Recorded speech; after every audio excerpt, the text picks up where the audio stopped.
writing a play when I was in 7th grade, and I based it on a family trip we had taken, and I just made it a funnier version that was frustrating to me. So I was always taking things that kind of happened to me and just putting a twist on it. I mean, that's not original. So many storytellers do that, and I don't do that every movie, but it's a natural place for me to just work from my own memory, my own experience. And which sounds ridiculous on a movie that a kid goes to the moon and back. Right. I never did that, but I certainly fantasized about it. So this movie's both a memory and a memory of a fantasy.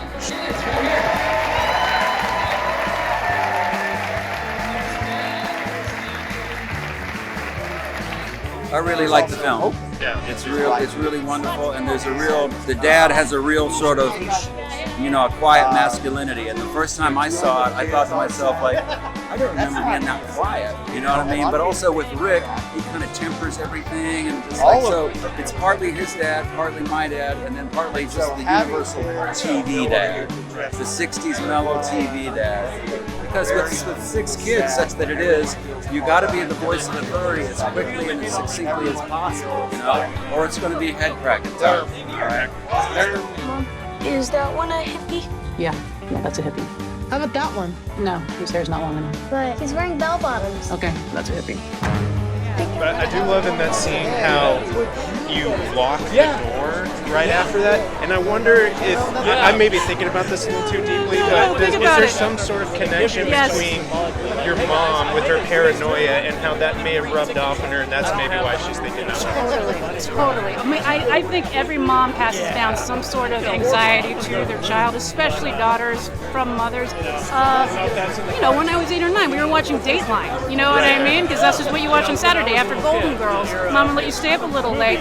Next day you're like, Very logical to think, we'll be on the doorbell rings, you hide behind the couch instead of checking the people. So it's a natural, like, let's just make sure everything's right. You know what I mean? Yeah, exactly. The world is a scary, wonderful, beautiful place. Sometimes very scary.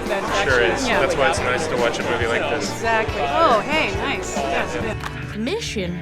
For what? We accidentally built the lunar module. A little too small. How'd that happen? Listen, are you good at math? Yeah. Did you get a perfect 100 on every test? No. Okay.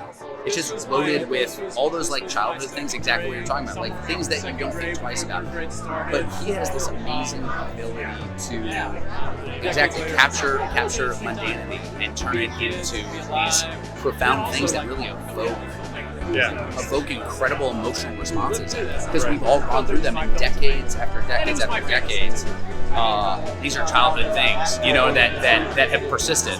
Like Red Rover. You haven't seen the movie yet. Probably. I have. Oh, you have seen it? I've seen it. I mean, remember that Red Rover moment? That's like, whatever. I was like, that's happening in every kid's, and then like the canned ham and like all these like things where stretching out for a week. We've all experienced that, and it doesn't matter what era you're in. We've all had, someone in our life who has taken care of it that way, and to make a little stretch out to a lot and those sort of things. It's just. It sends you on a ride, and it's so special to mix that thing with like these historical moments and treat them just the same. Yeah, and that's what I feel like he's really magical about. It's like there's no separating these two things. He treats everything with the same brush. I don't know how to describe it, but it's just magical. It's like this is why he's the best. Houston, this is Apollo 10 app.